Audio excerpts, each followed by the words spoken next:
Untuk selanjutnya saya serahkan kepada Ustadz untuk memberikan materinya.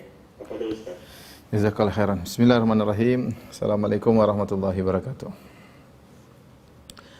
Alhamdulillahi ala ihsani wa syukru lahu ala taufiqihi wa amtinani wa asyhadu an la ilaha illallah wahdahu la syarika lahu ta'ziman li sya'ni wa asyhadu anna Muhammadan abduhu wa rasuluh da'ila ridwani. Allahumma salli alaihi wa ala alihi wa ashabihi wa ikhwani. Ikhwan dan akhwat yang dirahmati oleh Allah Subhanahu wa taala, kita melanjutkan bahasan kita dari buku Bekal Salat. Pada pertemuan lalu kita telah selesai dari salat-salat sunnah yang dikerjakan harian seperti salat duha, salat rawatib, kemudian juga salat qiyamul lail, kemudian salat witir ya. Nah, pada kesempatan kali ini kita akan bahas model-model salat sunnah lainnya yang disebut dengan as-shalawat dzawatul asbab ya. Itu salat-salat yang ada sebabnya, dikerjakan karena ada sebabnya, dan itu banyak seperti salat tahiyatul masjid karena masuk masjid, salat wudu karena berwudu, istikharah karena ada kebimbangan ya, dan jenis-jenis salat yang salat masuk rumah keluar rumah nanti insyaallah akan kita bahas ya. Nah, kita masuk pertama tentang masalah salat. Di antara model-model salat sunnah yang ada sebabnya adalah salat tahiyatul masjid ya. Salat tahiyatul masjid. Ini salat karena penghormatan terhadap masjid. Ya, sebabnya ya karena masuk masjid.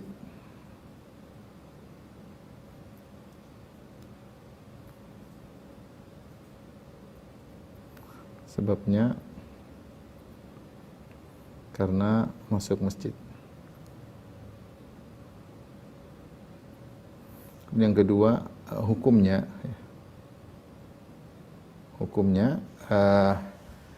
banyak ulama menyampaikan ijma hukumnya adalah sunnah ya. Ijma ulama, ijma maksudnya sepakat ya. Ijma ulama hukumnya sunnah, tidak wajib, hukumnya tidak wajib tetapi sunnah. Kecuali yang diriwayatkan dari sebagian ulama Zahiriyah, dari Dawud al-Zahiri dan para pengikutnya, mereka mengatakan bahwasanya salat tahiyatul masjid hukumnya wajib, namun yang benar bahwasanya hukumnya adalah sunnah ya, tidak wajib ya, tapi hukumnya sunnah ya.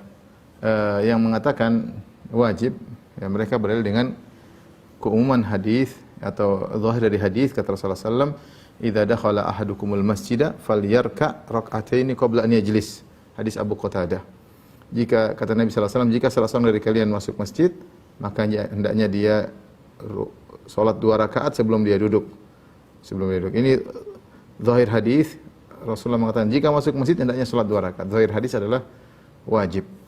Kemudian juga hadis Sulaik al-Ghatafani, saya bacakan, jaa Sulaikun al-Ghatafani yaumal jum'ah. Ada seorang sahabat namanya Sulaik al-Ghatafani, dia datang hari Jumat. Wa Rasulullah sallallahu alaihi wasallam yakhthub. Rasulullah SAW sedang berkhutbah. Fajalasa, kemudian dia tidak salat tahiyatul masjid, dia langsung duduk. Faqala lahu, maka Rasulullah SAW tegur dia. Kata Rasulullah SAW, ya Sulaik, kum farka rak'ataini wa tajawwaz fihima. Wahai Sulaik, berdiri lagi, salat 2 rakaat dan salatnya singkat. Ya, kemudian setelah itu Rasulullah SAW berkata, idza jaa ahadukum yaumal jum'ah wal imamu yakhtub falyarka rak'ataini wa litajawwaz fihima. Jika salah seorang dari kalian datang pada hari Jumat sementara imam sedang berkhutbah, maka hendaknya dia salat 2 rakaat dan hendaknya dia ringkas salatnya tersebut. Ini hadis riwayat Imam Muslim, hadis sahih. Zahir hadis ini bahwasanya Rasulullah SAW menyuruh, padahal Sulaik al-Ghatafani sudah duduk namun disuruh bangkit untuk salat tahiyatul masjid, menunjukkan salat tahiyatul masjid hukumnya adalah wajib. Namun saya katakan tadi, ya, para ulama menghikayatkan atau menyampaikan ijma bahwasanya salat tahiyatul masjid hukumnya sunnah. Apakah yang memalingkan dari perintah-perintah Nabi yang kelihatannya zahirnya wajib kepada sunnah? Banyak ya. Di antaranya ya, dalil yang menunjukkan bahwasanya hukumnya sunnah adalah, pertama adalah hadis ya. Hadis Talha bin Ubaidillah ketika ada seorang Arab Badui bertanya kepada Nabi sallallahu alaihi wasallam tentang Islam. Maka Rasulullah SAW berkata kepada Arab Badui tersebut, khamsu salawatin fil yaumi wa lailah. Kewajibanmu adalah melaksanakan salat 5 waktu dalam sehari semalam. Lelaki Badui ini berkata, hal alayya ghairuha? Apakah ada salat lain yang wajib bagiku untuk aku kerjakan selain salat 5 waktu sehari semalam? Qala la illa an tatawwa'a. Kata Nabi sallallahu alaihi wasallam, tidak ada lagi kecuali salat 5 waktu tersebut. Salat 5 waktu tersebut. Jadi Rasulullah SAW menjelaskan salat yang dikerjakan dalam sehari semalam yang wajib cuma 5. Selain itu tidak ada yang wajib. Mau salat duha, mau salat witir, mau salat malam, mau salat rawatib, ini enggak ada yang wajib. Yang wajib cuma 5. Dan kita tahu tahiyatul masjid adalah salat keseharian. Apalagi seorang laki sering ke masjid. Masjid dia pasti masuk ke masjid tahiyatul masjid. Kalau seandainya tahiyatul masjid wajib, tentu Rasulullah SAW akan mengatakan ada selain 5, yaitu tahiyatul masjid. Namun Rasulullah SAW ternyata ketika Arab Badui tadi bertanya, hal alayya ghairuha? Adakah salat yang wajib lagi bagiku selain 5 waktu? Kata Rasulullah SAW, la, tidak ada yang wajib lagi. Illa an tatawwa'a, yang ada cuma salat-salat sunnah. Kemudian juga, ini hadis pertama yang memalingkan zahir hadis dari wajib menjadi sunnah. Hadis yang kedua, hadis Abdullah bin Busr radhiyallahu anhu, beliau berkata, kuntu jalisan ila jambil mimbar. Suatu hari aku duduk di samping mimbar yaumal jum'ah, pada hari Jumat. Faja'a rajulun yatakhatta riqaban nas. Maka ada orang masuk masjid sambil melangkahi pundak-pundak orang-orang, dia ingin maju ke depan. Wa Rasulullah sallallahu alaihi wasallam yakhtubun nas. Rasulullah SAW sedang berkhutbah dan melihat orang tersebut masuk datang ke masjid kemudian melangkahi pundak-pundak orang. Faqala Rasulullah SAW, ijlis faqad adaitu. Ya. Duduklah engkau, sungguhnya engkau telah mengganggu wa anait, dan telah menyakiti. Duduk. Rasulullah SAW suruh dia duduk. Ya, tidak usah lagi Rasulullah SAW tidak suruh dia tahiyatul masjid. Rasulullah SAW suruh dia duduk. Ya. Ya, ini menunjukkan bahwasanya seandainya tahiyatul masjid wajib, tentunya Rasulullah SAW akan menyuruh dia salat tahiyatul masjid. Kemudian juga hadis Ka'ab bin Malik radhiyallahu taala anhu tentang kisah taubat beliau, kisah yang panjang. Ini terjadi setelah perang Tabuk, dan perang Tabuk terjadi pada tahun 9 Hijriah, yaitu kurang lebih 2 tahun sebelum wafatnya Nabi sallallahu alaihi wasallam. Maka ketika datang ayat wa ala thalathatil ladzina khulifu yang menjelaskan tentang diterimanya taubat Ka'ab bin Malik radhiyallahu taala anhu, maka beliau berkata, hatta dakhaltul masjid. Kata Ka'ab, saya pun datang masuk masjid untuk menemui Nabi. Hatta dakhaltul masjid, aku pun masuk di Masjid Nabawi. Ya, ini di fa idza Rasulullah sallallahu alaihi wasallam jalisun. Ya, ini di waktu pagi hari. Fa idza Rasulullah sallallahu alaihi wasallam jalisun haulahun nas. Tiba-tiba Rasulullah SAW sedang duduk dan di sekitarnya ada para sahabat. Faqama ilayya Talha bin Ubaidillah yuharwil. Maka berdirilah Talha bin Ubaidillah menujuku sambil berlari-lari kecil. Hatta safahani wa hanna'ani. Sampai beliau pun berjabat tangan denganku dan mengucapkan selamat dengan diterimanya taubat. Ya. Kemudian beliau berkata, wallahi ma qama ilayya rajul minal muhajirin ghairahu wala ansaha li Talha. Demi Allah, tidak seorang pun dari kaum muhajirin yang berdiri untuk memberikan selamat kepadaku kecuali Talha, dan aku tidak akan melupakan kebaikannya tersebut. Falamma salamtu ala Rasulullah sallallahu alaihi wasallam qala, tatkala aku mengucapkan salam kepada Rasulullah, Rasulullah sallallahu mengatakan, abshir bi khairi yaumin marra alayka mundhu waladatka ummuka. Bergembiralah engkau wahai Ka'ab dengan hari yang terbaik yang melewatimu semenjak kau dilahirkan oleh ibumu. Di sini Ka'ab bin Malik masuk masjid langsung salam kepada Nabi sallallahu alaihi wasallam, tidak disebutkan beliau salat tahiyatul masjid. Kemudian di antaranya juga ya khatib Jumat, di antara dalil bahwasanya salat tahiyatul masjid tidak wajib. Khatib Jumat ketika masuk masjid langsung menuju mimbar. Khatib Jumat dia langsung menuju mimbar, langsung mengucapkan salam, dan dia tidak perlu tahiyatul masjid. Dia langsung duduk setelah itu tanpa tahiyatul masjid. Ini menunjukkan tidak wajib. Kemudian juga para ulama sepakat bahwasanya orang yang berhadas asghar, dia tidak junub, cuma hadas kecil, kemudian masuk masjid, dia boleh masuk masjid, dan ketika dia masuk masjid dia tidak tahiyatul masjid, dan boleh. Ya. Dan ijma' ulama yang menunjukkan bahwasanya salat tahiyatul masjid tidaklah wajib dari berbagai madhab, seperti Imam Nawawi rahimahullahu taala menukilkan dalam syarah Sahih Muslim, demikian juga dalam Al-Majmu' Syarah Al-Muhadzab, beliau berkata wa hiya sunnatun bi ijma'il muslimin, bahwasanya salat tahiyatul masjid adalah sunnah dengan ijma'. Kemudian juga dari madhab Hanafi Badruddin Al-Aini ya juga menyatakan ijma' bahwasanya salat tahiyatul masjid adalah sunnah. Demikian juga dari madhab Hambali, Ibnu Rajab Al-Hambali juga menyebutkan bahwasanya sunnah salat tahiyatul masjid. Kemudian Ibnu Abdul Bar dari mazhab Maliki juga menyebutkan bahwasanya tahiyatul masjid hukumnya sunnah. Jadi intinya ijma ulama bahwasanya tahiyatul masjid tidak wajib ya. Tentunya ketika kita mengatakan sunnah bukan berarti kita meremehkan, tidak. Hanya saja untuk mengetahui hukumnya ketika kita tidak tahiyatul masjid maka tidak berdosa ya. Tapi kita hanya meninggalkan keutamaan. Taib, adapun jumlah rakaat tahiyatul masjid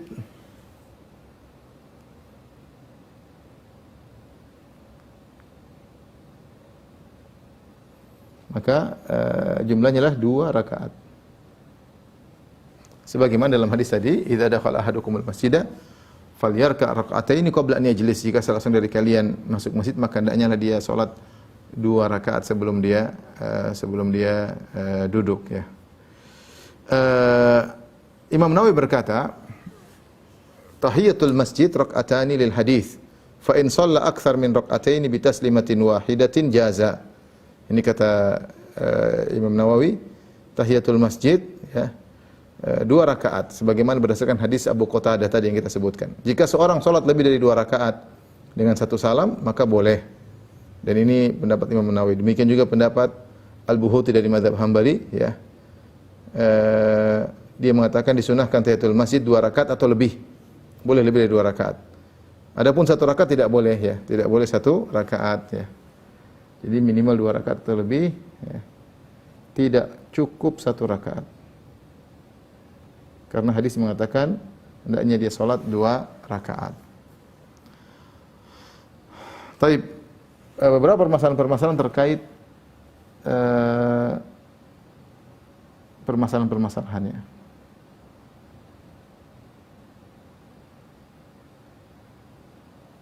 Ya terkait salat tahiyatul masjid.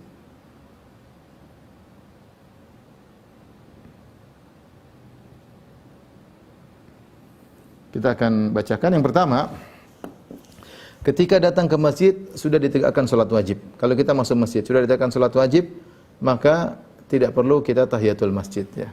Tidak perlu kita tahiyatul masjid. Jika sudah iqamah tidak perlu tahiyatul masjid.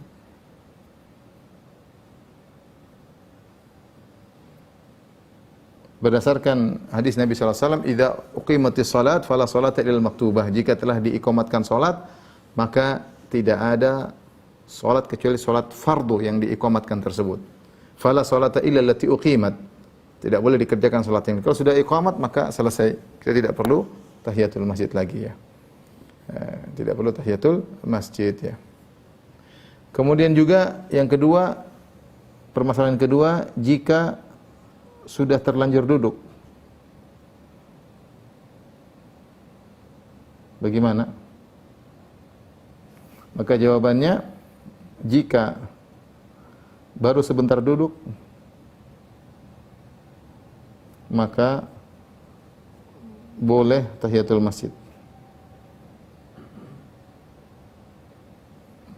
Hadisnya tadi sudah kita jelaskan, hadis riwayat Muslim, Sulaik Al-Ghatafani, yang dia masuk masjid di hari Jumat, kemudian terlanjur duduk, kata Rasulullah SAW, bangunlah engkau, farka' rak'ataini wa tajawaz fihima, bangunlah engkau dan hendaknya kau salat 2 rakaat dan ringkaskan salatmu. Jadi kalau baru sebentar duduknya, ya maka boleh tahiyatul masjid, ya tidak mengapa. Tapi kalau sudah terlanjur lama, jika jedanya lama, maka tidak perlu tahiyatul masjid.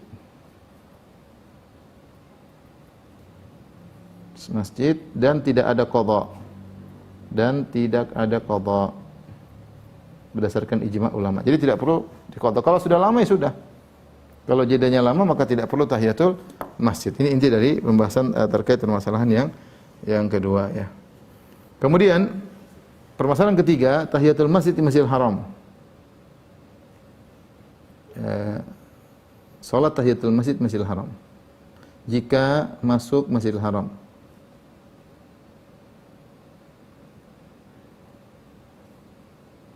maka ada dua kemungkinan ya. Pertama, jika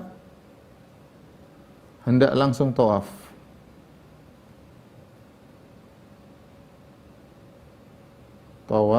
maka tidak perlu tahiyatul masjid.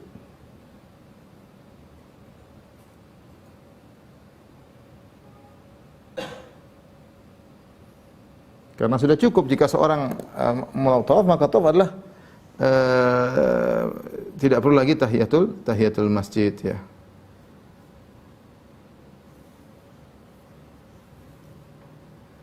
Karena dikatakan tahiyat Masjid Al-Haram adalah tawaf, ya, adalah tawaf. Namun jika tidak niat tawaf, jika tidak tawaf,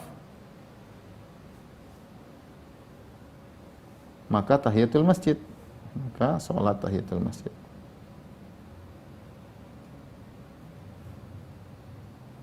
Dan ini yang sering saya ditanyakan ketika di Madinah. Banyak orang menyangka bahwasanya di Masjidil Haram tidak ada sholat tahiyatul masjid. Ini kekeliruan ya. Katanya Masjidil tidak perlu. Kita bilang yang benar diperinci. Jika maksud kamu masuk di Masjidil Haram, kamu ingin langsung tawaf. Apakah tawaf umrah, apakah tawaf ifadah, apakah tawaf haji, apakah tawaf sunnah. Kalau kamu masuk masjid, niatnya untuk tawaf tidak perlu tahiyatul masjid. Langsung aja tawaf. Sudah cukup. Apalagi setelah tawaf engkau sholat 2 rakaat setelah tawaf. Tapi kalau kau datang ke Masjidil Haram, bukan niatnya untuk tawaf, untuk menunggu sholat, untuk baca Quran, maka Masjidil Haram lebih utama untuk tahiyatul masjid daripada masjid-masjid yang lainnya. Maka ini antara kesalahpahaman yang sempat tersebar juga di kalangan kaum muslimin. Mereka menyangka di Masjidil Haram tidak ada tahiyatul masjid ya.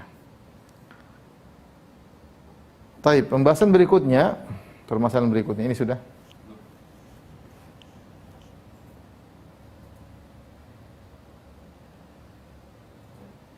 Masih permasalahan-permasalahan ya, saya tambah. Permasalahan yang keempat. Menggabungkan tahiyatul masjid dengan salat rawatib.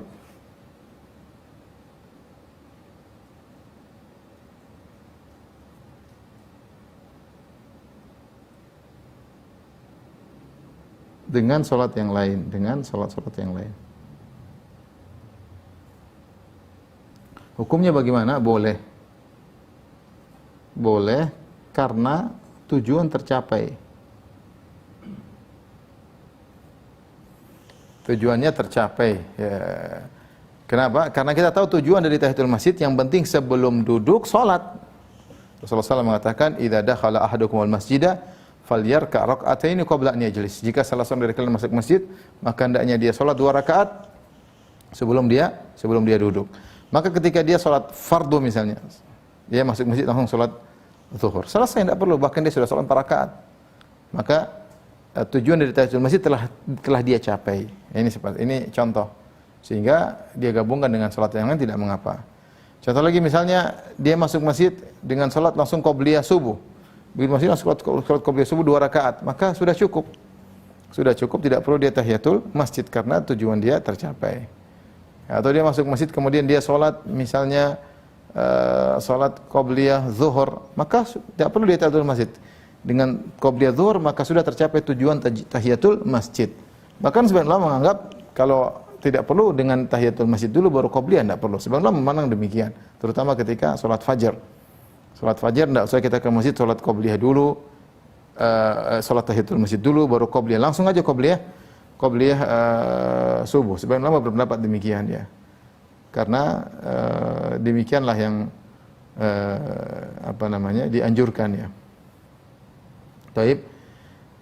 Jadi boleh tahiyatul masjid digabungkan dengan salat-salat yang lain ya, dengan salat rawatib, dengan dengan salat sunnah wudu misalnya. Dia habis wudu kemudian dia masuk masjid, dia langsung salat. Niatnya salat tahiyatul masjid sekaligus salat sunat wudu, oke. Tapi niat dia yang paling utama salat sunnah wudu, karena tahiyatul masjid tercapai secara otomatis ya. Taib. Contoh, kita sebut contoh 2 rakaat diniatkan sekaligus Ini fatwa Lajnah Daimah sekaligus untuk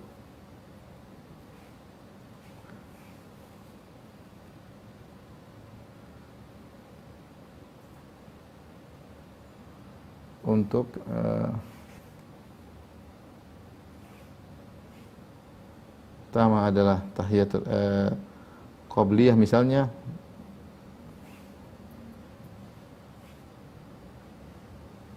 qabliyah subuh misalnya, sekaligus juga sunnah wudu, kemudian tahiyatul masjid.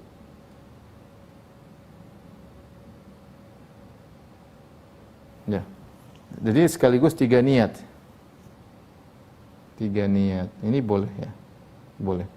Ustaz, apakah pahalanya dapat salat 6 rakaat? Kita mengatakan zahirnya tetap dapat 2 rakaat, tapi Allah alam, Allah maha baik ya. Niat itu sangat berpengaruh. Sebenarnya mengatakan kalau sampai jika diniatkan dengan 2 sekaligus dapat pahala 4 rakaat.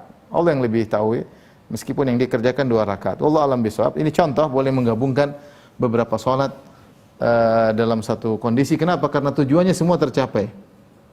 Karena tujuan tercapai. Ketika dia sholat 2 rakaat dengan niat qabliyah subuh, dia dapat, dia karena sholat sebelum subuh.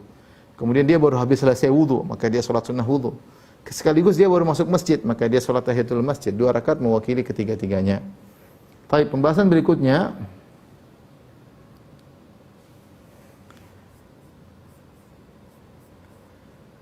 tahiyatul masjid di waktu terlarang.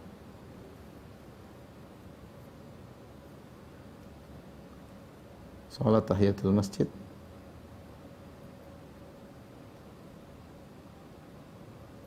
di waktu terlarang. Waktu terlarang diantaranya apa? Sudah kita jelaskan, waktu terlarang itu ada 3 ya. Yaitu ketika habis sholat asar sampai terbenam matahari, dan lebih terlarang lagi ketika bulatan matahari mengenai ujung ya. Cakrawala akan tenggelam misalnya. Demikian juga yang kedua adalah ketika matahari terbit ya, sampai waktu kira-kira 15 menit setelah terbit ya. Setelah sholat subuh sampai matahari terbit kira-kira 15 menit setelah matahari terbit, ini juga waktu terlarang untuk sholat sunnah. Dan kemudian juga ketika menjelang azan zuhur kira-kira 7 menit, 10 menit sebelum azan zuhur. Terlarang ada 3. Sebagaimana kita pernah sebutkan. Yang pertama adalah setelah asar hingga terbenam matahari. Dan lebih terlarang lagi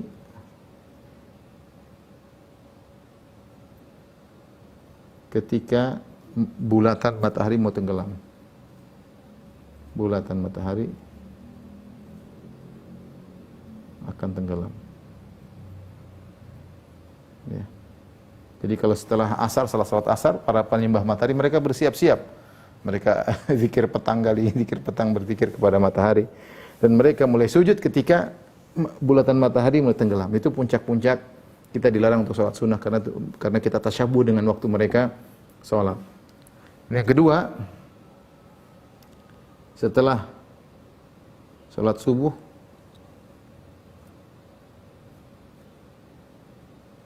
hingga matahari meninggi.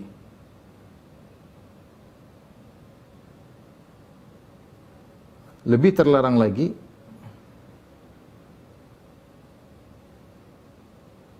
ketika bulatan matahari terbit.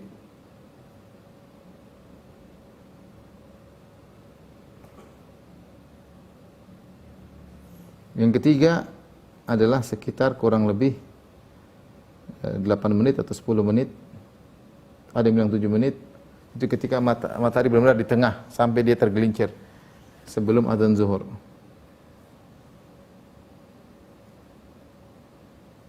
Nah, apakah boleh sholat tahiyatul masjid? Demikian juga sholat zawatul asbab yang ada sebabnya. Ini hukum tidak terkait tahiyatul masjid aja, tapi terkait dengan seluruh sholat-sholat ada sebabnya. Istikharah misalnya, kita ada masalah, kita bingung beli atau tidak. Ternyata itu pada asar gimana? Boleh nggak kita istikharah misalnya? Nah, ini di waktu terlarang ya. Terus kemudian ketika berwudu, kita berwudu di waktu terlarang, kita berwudu pada asar, kemudian kita bolehkah kita sholat wudu di ketika pada asar? Ya, seperti itu. Ini semua namanya sholat ada sebabnya. Apakah boleh dikerjakan di waktu terlarang ini? Ya, ini khilaf di kalangan para ulama. Ya, ada khilaf di kalangan para ulama. Khilaf di kalangan khilaf. Pendapat pertama, tidak boleh. Pendapat yang kedua, boleh ya. Baik.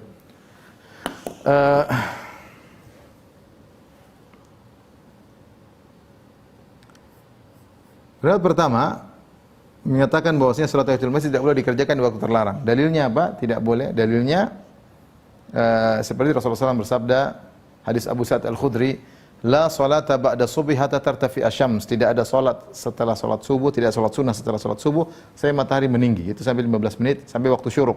Sampai 15 menit setelah matahari terbit. Wala salata ba'da al-'asri hatta taghiba syamsu, dan tidak ada salat sunnah setelah salat asar sampai matahari tenggelam. Ini jelas larangan, tidak ada salat. Dan tidak ada salat sini umum. Tidak salat sini umum mencakup seluruh salat, tahiyatul masjid, salat apapun, salat sunnah, salat qobliyah, salat ba'diyah, tidak ada. Ini umum. Ya. Kemudian hadis Ibnu Umar, Rasulullah SAW bersabda, la yataharra ahadukum fayusalliya inda tulu'i syamsi wala inda ghurubiha. Ini lebih tekankan lagi ketika matahari terbit dan matahari akan tenggelam. Kata Nabi SAW, salah seorang kalian tidak hati-hati sampai akhirnya dia salat ketika matahari terbit dan ketika matahari tenggelam. Ini lebih tegas lagi, tidak boleh. Kalau tadi ba'da asar, ini yang saya katakan tadi lebih terlarang lagi ketika bulatan akan terbit atau bulatan akan tenggelam. Demikian juga di Ibnu Umar, idza tala'a hajibu syamsi fada'u salata hatta tabruz. Jika kalian melihat bulatan matahari akan terbit, maka tinggalkan salat sampai matahari keluar. Wa idza ghaba hajibu syamsi fada'u salata hatta taghib. Jika kalian melihat bulatan matahari mau tenggelam, tinggalkan salat sampai benar-benar tenggelam. Ya. La tahayyanu wa la tahayyanu bi salatikum tulu asy-syamsi wala ghurubaha. Janganlah kalian menunggu-nunggu untuk salat ketika matahari terbenam atau matahari terbit. Fa inna tatlu'u baina qarnay syaitan. Sungguhnya matahari ketika terbit di antara dua tanduk syaitan. Ini pendapat pertama.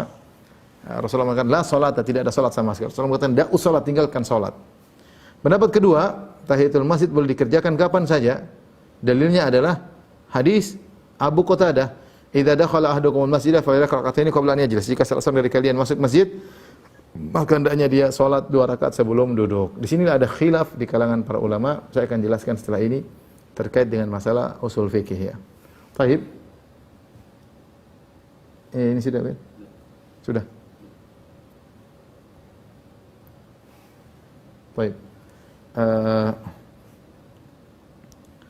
Salat tahiyatul masjid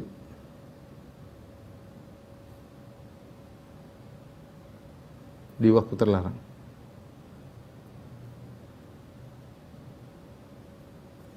Dua pendapat. Baik. Yang pertama mengatakan tidak boleh. Dalilnya hadis Abu Sa'id Al-Khudri.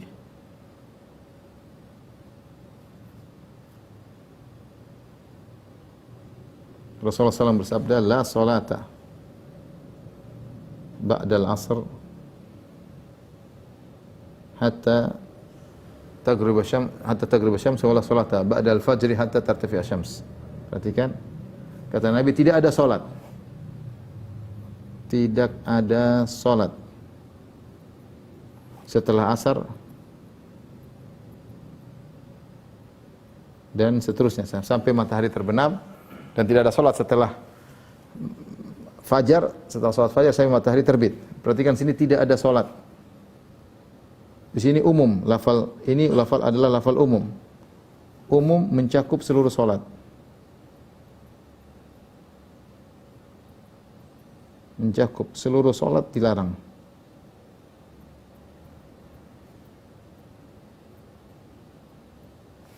Seluruh mencakup seluruh salat dilarang, termasuk tahiyatul masjid.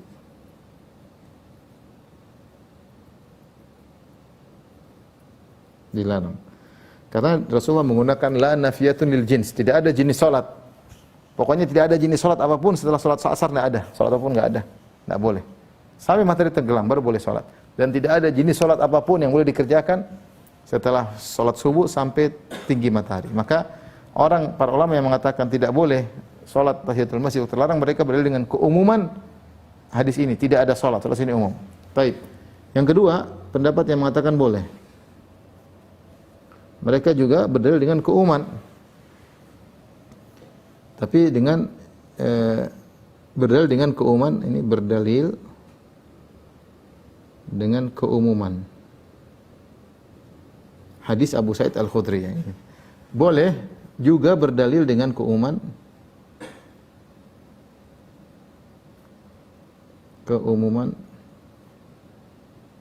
Hadis Abi Qatadah.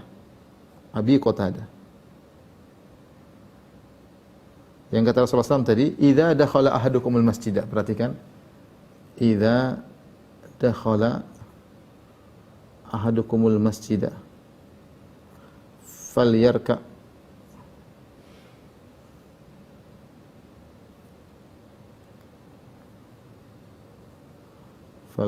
rak'ataini qabla an yajlis. Kata Nabi SAW, jika salah seorang kalian masuk masjid, jika kalian masuk masjid,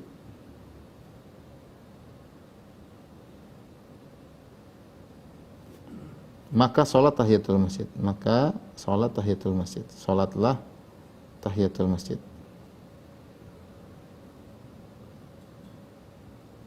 Perhatikan, di sini mereka berikan keumuman idza. Idza ini memberikan keumuman jika. Jika kalian masuk masjid, menunjukkan ya kapan saja masuk masjid. Umumnya di sini perhatikan, umum ya.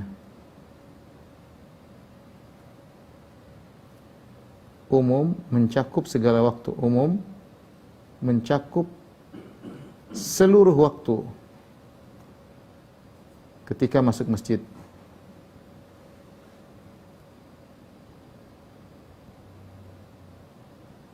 Termasuk waktu-waktu terlarang.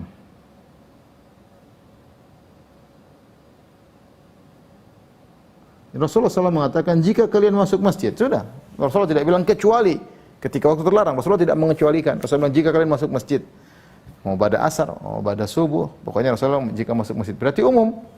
Kalau gitu, salat tahiyatul masjid dikerjakan kapan saja, ya. Karena Rasulullah mengatakan jika kalian masuk masjid. Ya, sehingga dari sini dua-dua berdalil dengan keumuman. Yang satu berdalil dengan keumuman pendapat pertama, larangan untuk salat apapun di waktu terlarang. Yang kedua berdalil dengan salat tahiyatul masjid di waktu apapun, termasuk waktu terlarang. Maka disinilah pertentangan para ulama usul fikih mengatakan ada pertentangan dua keumuman, kontradiksi dua keumuman, atau apa namanya, pertentangan dua keumuman dalil. Nah, terus bagaimana caranya kita, mana yang lebih kuat, pendapat pertama, pendapat kedua? Dari sinilah kemudian para ulama mengatakan ketika dua-duanya memiliki keumuman yang sangat kuat, maka kita mencari pentarjih dari luar, mana yang lebih kuat keumumannya dan mana yang keumumannya bisa lemah. Mana yang keumumannya lebih kuat, itu yang kita pilih. Ternyata ketika kita melihat dalil-dalil yang luar daripada ini, selain daripada dua hadis ini, kita dapati ternyata keumuman pendapat yang pertama keumumannya lemah, ya. Ternyata, ya, perhatikan.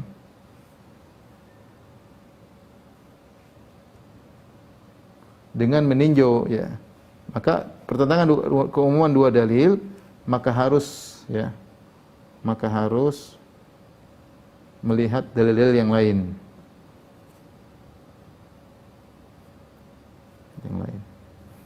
Ternyata, perhatikan sini.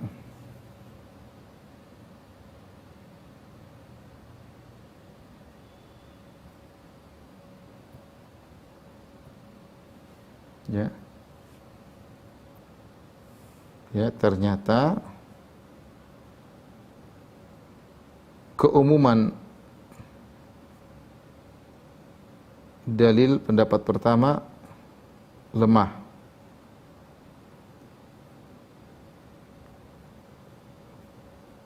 Perhatikan ini. Dari mana kita bilang dalil keumuman pendapat pertama lemah? Berdasarkan dalil yang luar. Contoh, dalil yang menunjukkan lemahnya pendapat pertama, keumumannya tidak kuat. Pertama, berdasarkan hadis Ummu Salamah. Sungguhnya Nabi pernah sholat 2 rakaat setelah asar. Karena Rasulullah mengatakan tidak ada sholat apapun setelah asar. Ternyata Rasulullah SAW pernah sholat setelah asar. Ummu Salamah bertanya, sholat apakah itu ya Rasulullah? Ya, kata Rasulullah, ya binta Abi Umayyah, wahai Ummu Salamah, sa'alti an raka'ataini ba'dal asar. Kau tadi bertanya kenapa sholat setelah asar 2 rakaat? Wa innahu atani nasun min Abdul Qais fasyagaluni an raka'ataini lati ba'da dhuhri fahuma hatani. Saya tadi sholat 2 rakaat setelah asar, itu 2 rakaat tersebut bukan sholat ba'diyah asar, tetapi 2 rakaat tersebut adalah sholat ba'diyah zuhur yang tidak sempat saya kerjakan karena ada tamu dari Abdul Qais, dari kabilah Abdul Qais, sehingga mereka menyibukkan aku, sehingga aku tidak sempat sholat ba'diyah zuhur, aku qadha setelah asar. Ya. Ternyata berkata Nabi, tidak ada sholat setelah sholat asar menjadi lemah, karena ternyata Nabi pernah sholat setelah asar, meskipun sholat qadha ba'diyah zuhur. Ini menunjukkan kekuatan keumuman hadis Abu Sa'id Al-Khudri menjadi melemah. Demikian juga hadis Qais. Ya, kata hadis Qais, kata Qais berkata, Rasulullah SAW keluar dari rumahnya menuju Masjid Nabawi, fa uqimatis salat, kemudian ditegakkan salat subuh. Fa shalaitu ma'a subuh, aku pun salat subuh. Thumma sarafa Nabi sallallahu alaihi wasallam fa wajadani usalli. Setelah itu Rasulullah SAW salat subuh. Assalamualaikum warahmatullahi wabarakatuh. Aku lanjut salat lagi 2 rakaat. Maka Rasulullah tegur, Rasulullah SAW berkata, "Mahlan ya Qais." Wahai Qais, kenapa salat lagi? As-salatani ma'an? Kau salat lagi 2 rakaat? Qultu ya Rasulullah, aku berkata ya Rasulullah, ini setelah subuh, padahal Rasulullah memang tidak ada salat setelah subuh. Maka Qais berkata, ya Rasulullah, inni lam akun rak'atail fajri. Saya tadi belum salat 2 rakaat sebelum subuh ya Rasulullah, maka saya qadha sekarang. Ternyata Rasulullah SAW pernah mengqadha ba'diyah zuhur setelah asar, dan Rasulullah SAW pernah membiarkan seorang sahabat mengqadha qabliyah subuh, dikerjakan setelah subuh. Sehingga kekuatan tidak ada salat setelah subuh atau tidak ada salat setelah asar menjadi melemah. Dari sini keumuman dari pendapat pertama menjadi lemah, maka kita mengunggulkan pendapat kedua yang keumumannya lebih kuat. Keumumannya lebih kuat ya. Terlebih lagi ada hadis-hadis yang menunjukkan salat dawatul asbab, salat sebab-sebab yang lain boleh, yang menunjukkan boleh dikerjakan kapan saja. Seperti salat wudu nanti. Salat wudu di mana dalam hadis Bilal yaitu disebutkan kapan saja Bilal berwudu di waktu kapanpun, siang dan malam, tidaklah dia berwudu kecuali dia salat 2 rakaat. Ini semakin melemahkan keumuman pendapat pertama. Dari sini kita memilih pendapat mazhab Syafi'i bahwasanya salat tahiyatul masjid boleh dikerjakan di waktu terlarang. Misalnya kita masuk setelah asar, kita masuk masjid, kita boleh salat 2 rakaat karena kita tahiyatul masjid.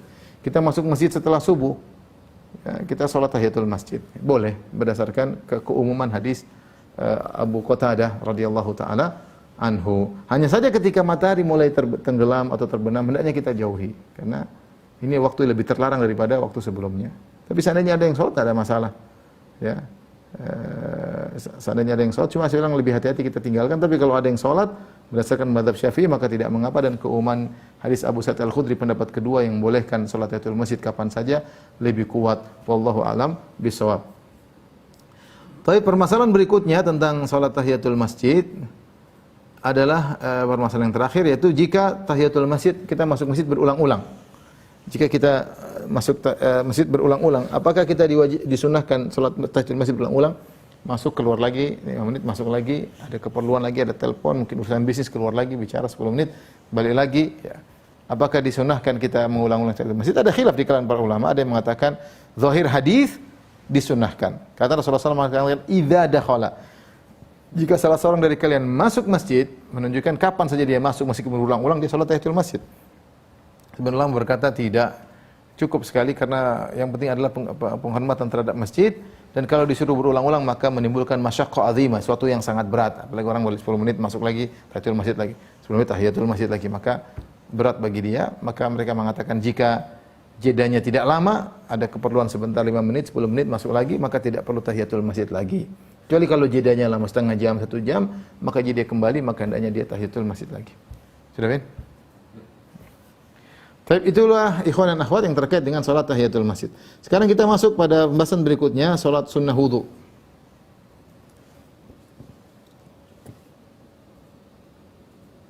Recording stopped. Recording in progress. Salat sunnah wudu.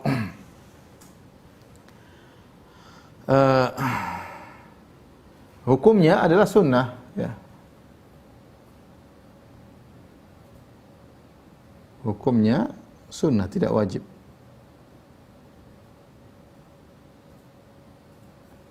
Kedua, keutamaannya banyak, keutamaannya. Saya bacakan. Keutamaannya diantaranya adalah diampuni dosa-dosa. Diampuni dosa-dosa kecil.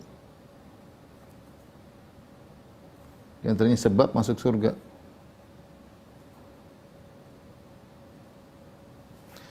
Dari Humran Maula Utsman bin Affan radhiyallahu taala anhu, bahwasanya Utsman pernah berkata, ya, Utsman pernah berwudu, kemudian beliau berkata, "Ra'aitu Nabi sallallahu alaihi wasallam yatawaddau mithla wudu'i hadza." Aku lihat Nabi pernah berwudu seperti wuduku.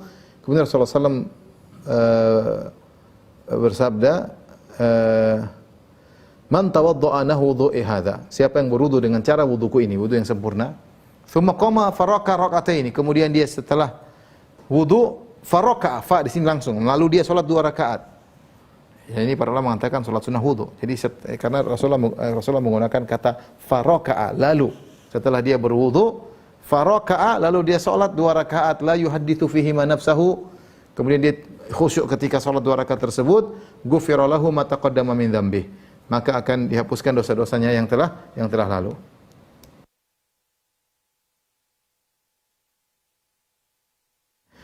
Ghufira lahu ma taqaddama min dzambi, maka akan diampuni dosa-dosa yang telah lalu. Ini berarti keutamaan yang mulia bagi orang yang berwudu kemudian salat 2 rakaat khusyuk, maka dia akan diampuni dosa-dosa yang telah lalu. Kemudian hadis Uqbah bin Amir, kata Rasulullah SAW, "Ma min muslimin yatawaddau fayuhsinu wudu'ahu." Tidaklah seorang muslim berwudu kemudian dia indahkan wudunya. Jadi dia dianjurkan untuk dia wudunya dengan wudu yang sempurna, 3 kali, kemudian sunnah-sunnah Nabi dikerjakan. Ma min muslimin yatawaddau fayuhsinu wudu'ahu. Tidaklah seorang muslim yang berwudu kemudian dia indahkan wudunya, thumma yaqumu fayusalli rak'ataini. Kemudian dia bangkit dan dia salat 2 rakaat, muqbilun alaihima biqalbi wajhi. Kemudian dia fokus, hatinya fokus, wajahnya fokus untuk salat, illa wajabat lahul jannah, kecuali wajib bagi dia untuk masuk surga. Kecuali wajib bagi dia untuk masuk surga. Kemudian hadis yang lain yang menunjukkan tentang hal ini, hadis Abu Hurairah radhiyallahu taala anhu, ya, tentang Bilal. Rasulullah SAW pernah bertanya kepada Bilal, "Ya Bilal, haditsni bi arja amalin amiltahu fil Islam." Wahai Bilal, sampaikanlah kepadaku suatu amalan yang paling kau berharap dalam selama Islammu. Apa amalan yang paling kau andalkan? Fa inni sami'tu dafana 'alaika baina yadayya fil jannah. Sungguhnya aku melihat, aku mendengar suara terompahmu, suara sendalmu di depanku di surga. Dalam sebagian riwayat disebutkan Rasulullah melihat dalam mimpi. Dan kita tahu mimpi para nabi adalah hak. Ini dalil bahwasanya Bilal pasti masuk surga. Ya, karena belum ada yang masuk surga, penghuni surga belum ada, karena hari-hari kebangkitan baru orang akan masuk surga. Tapi Rasulullah bermimpi melihat Bilal berjalan di hadapan Nabi sallallahu alaihi wasallam di surga, dan Rasulullah mendengar bunyi terompah sendalnya. Qala, maka Bilal berkata, ma amiltu amalan arja indi annilam atatahhar.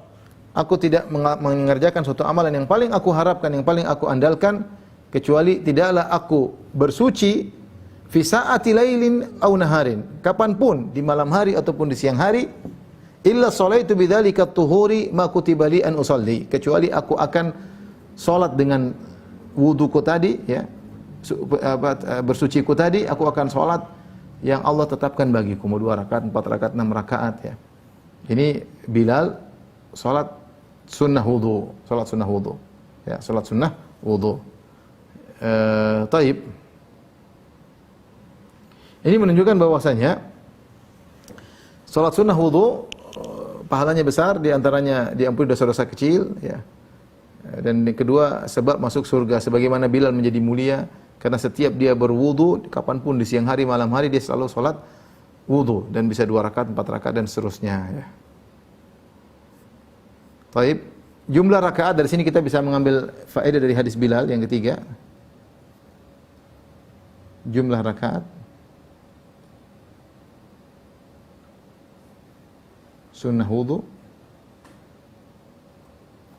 tadi minimal 2 rakaat.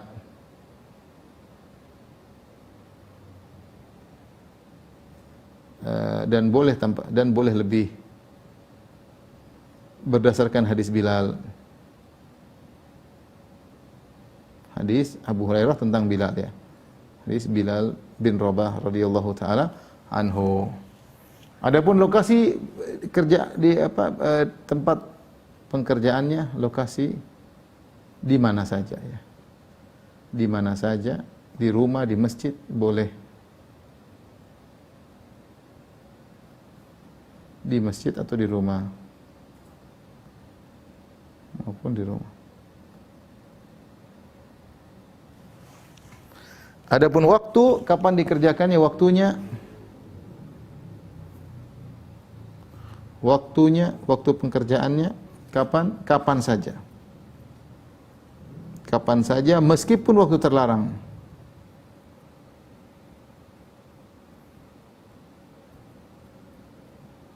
Tadi karena Bilal mengatakan tidaklah lam atatahhar tuhuran ya tahuran fi ay sa'atin ya fi sa'ati lailin aw naharin, tidaklah aku bersuci di satu waktu malam atau siang kapan saja illa shallaitu bidzalika tuhuri ma kutiba li an usalliya, kecuali aku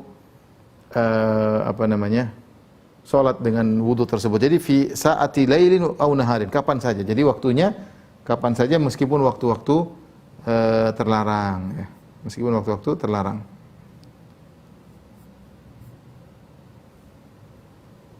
Sebagaimana tadi kita jelaskan, pendapat yang lebih kuat boleh waktu terlarang. Tapi ada beberapa faedah dari hadis-hadis tentang salat 2 rakaat setelah wudu. Saya tuliskan dalam buku-buku salat ya. Beberapa faedah. Pertama, ganjarannya besar salat sunnah wudu ya. Bahwasanya diampuni dosa-dosa dengan syarat seorang ketika salat syaratnya wudunya bagus, yang kedua salatnya khusyuk, maka ghufira lahu ma taqaddama min dzambi. Dia berusaha tidak membawa jiwanya berbicara kemana-mana. Ketika sedang salat dia khusyuk. Kalau jiwanya berbicara macam-macam dia kembalikan. Sebenarnya mengatakan dia berusaha apa yang terbetik dalam jiwanya semua terkait akhirat. Ya, maka selama jiwanya terkait akhirat dan dia salat 2 rakaat setelah wudu, salat sunnah wudu, maka diampuni dosa-dosa yang telah lalu ya. Kemudian juga Bilal di antara ganjaran amalan yang paling diandalkan adalah amalan ini. Namun Bilal selalu setiap habis wudu dia salat, dia menjaga amalan tersebut. Oleh karenanya ini motivasi seorang yang mampu, hendaknya dia selalu menjaga salat sunnah wudu. Setiap dia batal, dia wudu, dia salat 2 rakaat. Setiap dia batal, dia wudu, salat 2 rakaat. Ini menunjukkan bahwasanya Bilal senantiasa menjaga wudu. Bilal senantiasa menjaga wudu, ini perkara yang tidak mudah, selalu menjaga wudu. Apalagi sebagian orang mengalami gangguan ya, sering buang angin misalnya ya. Tapi intinya Bilal termasuk orang yang diberi taufik oleh Allah untuk mudah menjaga wudunya. Bahkan setiap berwudu beliau pun salat 2 rakaat. Dikatakan tadi siapa yang salat 2 rakaat setelah wudu diampuni dosa-dosa, Imam Nawawi berkata maksudnya adalah dosa-dosa kecil, bukan dosa-dosa besar ya. Karena dosa-dosa besar harus dengan taubat kepada Allah Subhanahu wa taala.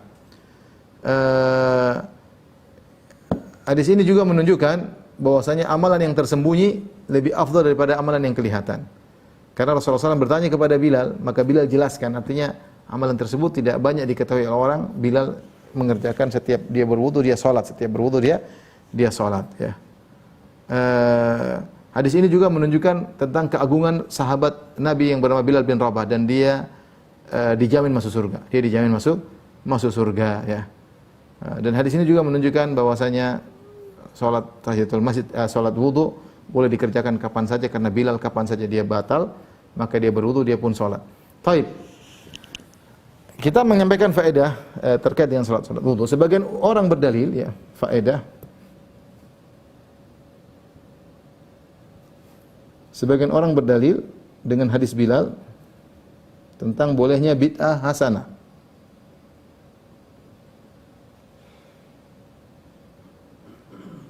dengan hadis Bilal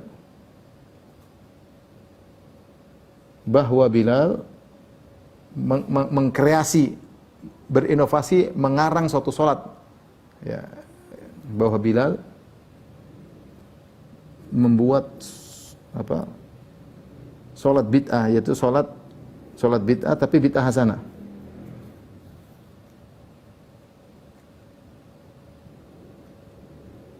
Sehingga mereka mengatakan jika Bilal boleh berbuat bikin salat tadi setiap habis wudu dia salat, setiap habis wudu dia salat, maka ini bid'ah hasanah. Kalau gitu kita boleh juga bikin bid'ah.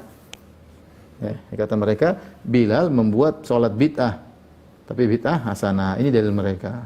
Karena kata mereka Nabi tidak tahu. Nabi tanya, "Wahai Bilal, apa yang kau lakukan sampai kau masuk surga?" Kata Bilal, "Saya setiap wudu saya salat." Kata mereka ini berarti Bilal bikin salat baru yang Nabi tidak tahu.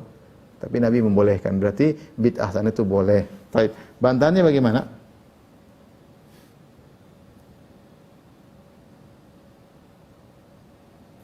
Pertama,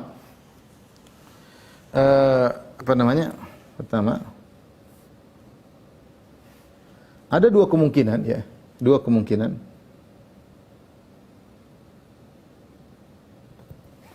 Pertama, Bilal mengarang salat wudu. Bilal mengarang salat sunnah wudu.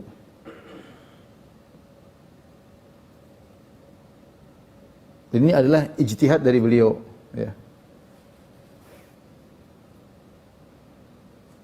Dan ini ijtihad beliau. Ijtihad beliau.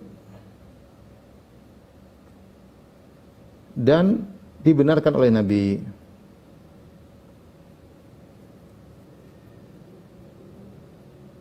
Sallallahu alaihi wasallam. Nah, jadi kalau kita mengatakan bahwasanya ini salat karangan Bilal, toh kita bilang ada barometernya. Barometernya adalah Nabi sallallahu alaihi wasallam.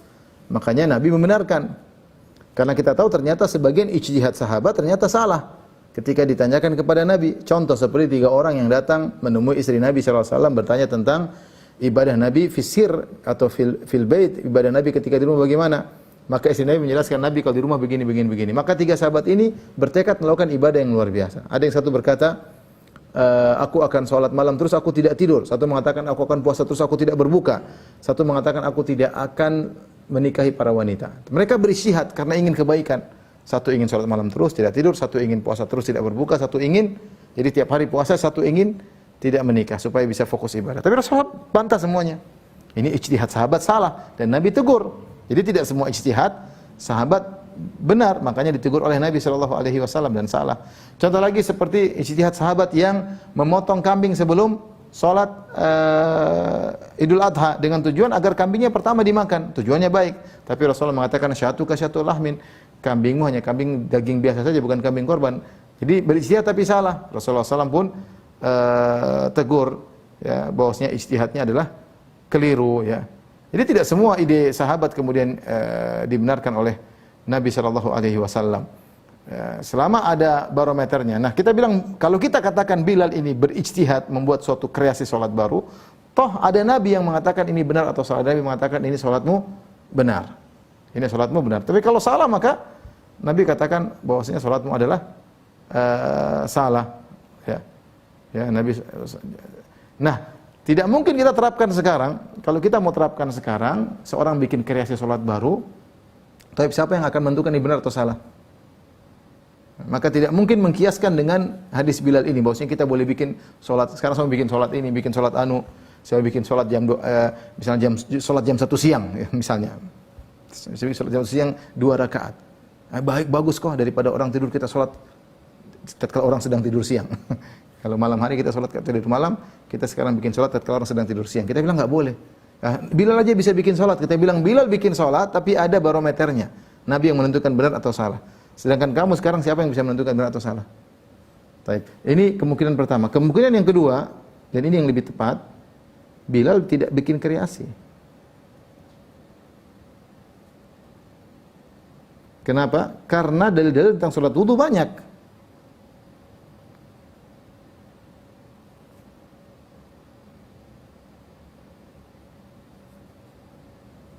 Dan Nabi SAW tidak bertanya, Bilal apa ibadah yang kau kreasikan, tidak. Tapi Rasulullah bertanya, Rasulullah tidak tahu ilmu gaib. Rasulullah bertanya, apa ibadah yang kau anjurkan, yang kau andalkan? Apakah berbakti pada orang tua ke? Apakah sholat berjamaah ke? Apakah apa sih? Artinya sholat ibadah tersebut Rasulullah sudah tahu semuanya dan sudah dikerjakan. Cuma Rasulullah ingin tahu ibadah mana. Maka Bilal kabarkan, ibadah yang saya andalkan sholat sunnah wudu.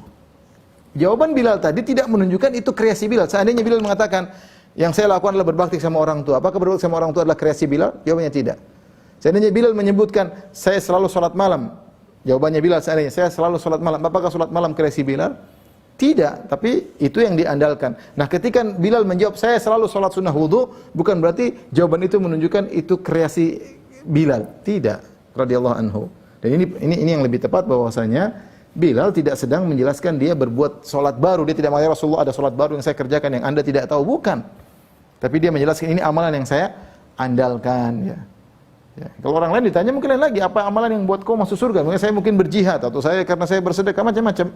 Jadi bantahan yang tepat, lebih tepat bahwasanya sholat tersebut bukan kreasi Bilal. Tapi Bilal menjalankan sholat sunnah wudu. Dia hanya mengabarkan inilah amalan yang saya andalkan wahai Rasulullah. Di hadapan Allah Subhanahu wa taala ya. Kemudian bantahan berikutnya, kalau kita buka pintu ini,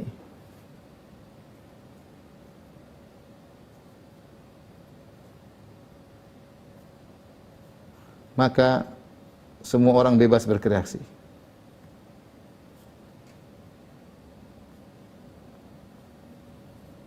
Nah, tadi saya katakan, contoh kalau saya sengaja saya ingin sholat jam 2 siang. Ada namanya sholat sunnah jam 2 siang. Kenapa Ustaz bikin sholat sunnah jam 2 siang? Karena sholat tersebut waktu orang tidur siang. Nah, kita mau cari muka di hadapan Allah, kita ingin sholat ketika orang sedang tidur siang. Sebagaimana di malam hari orang sedang tidur pulas, Rasulullah mengatakan, "Shallu bil-laili wa nasu niyam." Salatlah kalian di malam hari ketika seorang orang sedang tidur, niscaya masuk surga dengan penuh keselamatan. Saya analogikan, saya kiaskan. Sebagaimana salat ketika orang sedang tidur malam afdal, kita bilang juga kita salat ketika sedang tidur siang juga afdal. Ya, terus kalau saya bikin gitu, boleh tidak? Tentu orang bilang tidak boleh. Kenapa tidak boleh? Kan baik aja. Tidak ada larangan, tidak ada. Kita bilang tidak boleh. Kenapa? Karena tidak ada contohnya, selesai. Nah, seperti sebagian orang-orang ketika di Safa Marwah, setelah tawaf mereka salat 2 rakaat. Taib. Setelah sa'i mereka salat lagi 2 rakaat. Taib. Bagus kan salat 2 rakaat setelah sa'i. Apalagi salat di Masjidil Haram. Kenapa dilarang? Kita bilang enggak boleh. Karena Nabi rakaat umrahnya cuma terakhir setelah sa'i tahallul, potong rambut. Tidak ada setelah sa'i salat 2 rakaat setelah sa'i. Kalau ada orang bikin salat 2 rakaat setelah sa'i, kita enggak mungkin melarang kecuali kita bilang tidak boleh. Kenapa? Karena Nabi tidak mengerjakannya. Ya, seperti itu ya. Nah, kalau kita buka pintu ini ya, saya pingin azan. Orang sekarang salat Id mungkin terlambat, yang mending saya azan lah supaya orang tahu kalau habis azan sebentar lagi salat Id. Kita bikin azan iqamat salat Idul Fitri, Idul Adha. Kita bikin azan iqamat untuk salat gerhana matahari supaya orang datang. Bikin Allahu Akbar, ada salat gerhana matahari. Orang biar tahu ya. Tapi itu tidak boleh. Tidak boleh karena Nabi tidak melakukannya. Meskipun kreasi tersebut mungkin baik menurut pandangan kita. Yang benar bahwasanya hadis ini tidak dijadikan dalil untuk membuat bid'ah, karena Bilal tidak berbuat bid'ah, tapi dia menjelaskan amal yang diandalkan di hadapan Nabi sallallahu alaihi wasallam. Tapi ini saja yang saya sampaikan. Insyaallah kita lanjutkan pada pertemuan tentang salat-salat sunnah yang lainnya. Wallahu taala alam bishawab. Insyaallah kita akan bahas salat istikharah pada pertemuan berikutnya. Kalau ada yang bertanya saya persilahkan. Ya. Alhamdulillahirabbil alamin. Barakallahu fiik Ustaz, tadi penjelasannya sangat menarik sekali Ustaz dan sangat membuka wawasan kita untuk sholat sunnah. Karena sebab ini banyak hal baru yang kita ketahui untuk kajian malam hari ini. Izin Ustaz, insyaallah ada beberapa pertanyaan yang sudah masuk. Salah satunya mungkin tadi juga sudah terjawab dengan penjelasan hadis Bilal tadi Ustaz. Ada yang bertanya juga, Ustaz sudah dijelaskan. Karena ini memang seperti tadi Ustaz sampaikan bahwa ada tunggangan yang terjadi dalam sunnah untuk sholat sunnah wudu tersebut. Baik Ustaz, lanjut ke pertanyaan pertama. Assalamualaikum Ustaz. Rasulullah sedang berkhutbah dan mengatakan sholatlah 2 rakaat dengan ringkas atau singkat. Apa yang dimaksud dengan ringkas atau singkat ini? Apakah tidak membaca doa iftitah atau tidak membaca surah pendek setelah membaca Al-Fatihah? Atau bagaimana Ustaz? Syukran. Bisa jadi, ya, intinya ringkas, jangan lama-lama. Bisa dengan percepat baca Al-Fatihah selama tidak merubah makna, ya, dan tidak perlu membaca surat setelah Al-Fatihah. kemudian zikirnya pun tidak lama-lama, tasbihnya tidak lama-lama, mungkin sekali dua kali sudah cukup, yang penting tumakninah ya. Allahu Akbar subhana rabbil azim wa bihamdi sudah cukup, meskipun sekali. Ada mengatakan 3 kali oke, biar lebih tumakninah. Jadi intinya dipercepat, tidak lama-lama ya. Rukuknya yang penting syarat rukun salat semua terpenuhi. Tapi jangan dipanjang-panjangkan karena ada keutamaan yang lebih yang sedang menanti, yaitu keutamaan mendengarkan khutbah. Wallahu ta'ala alam bisawab. Barakallahu fiik Ustaz.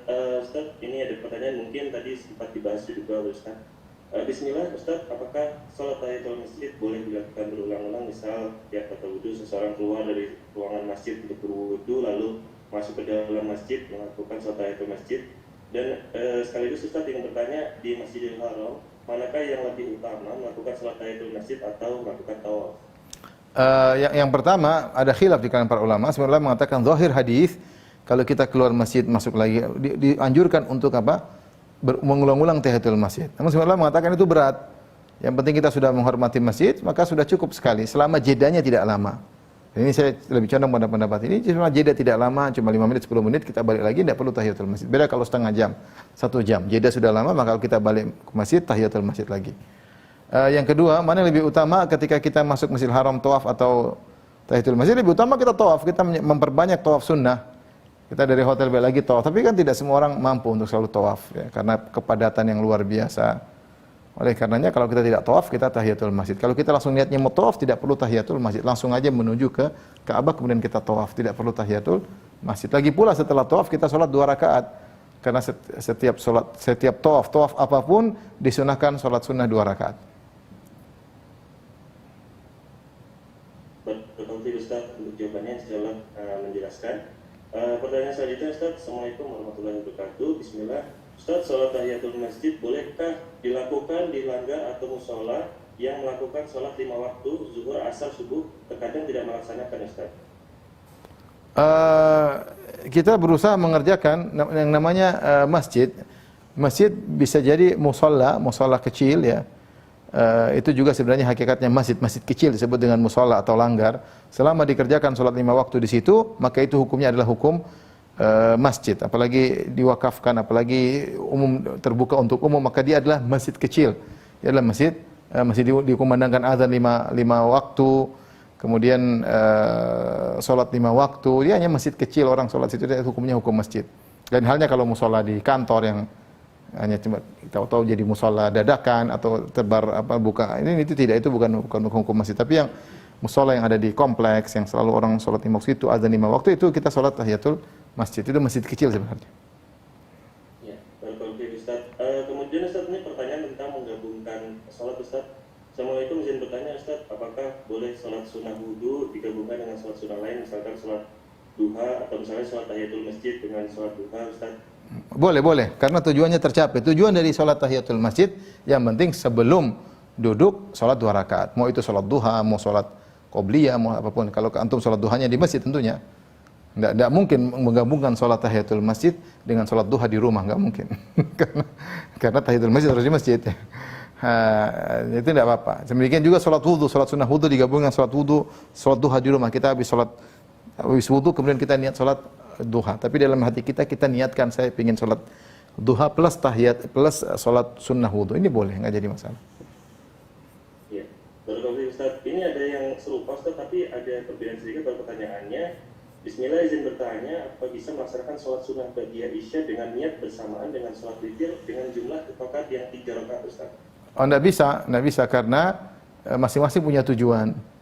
Jadi tujuannya tidak bisa digabungkan. Beda dengan tadi antara tahiyatul masjid dengan qobliyah subuh, digabungkan karena qobliyah masjid dikerjakan sebelum qobliyah fajar dikerjakan sebelum fajar, dan sekaligus kita sudah memenuhi tahiyatul masjid karena yang penting sebelum duduk kita sudah sholat 2 rakaat.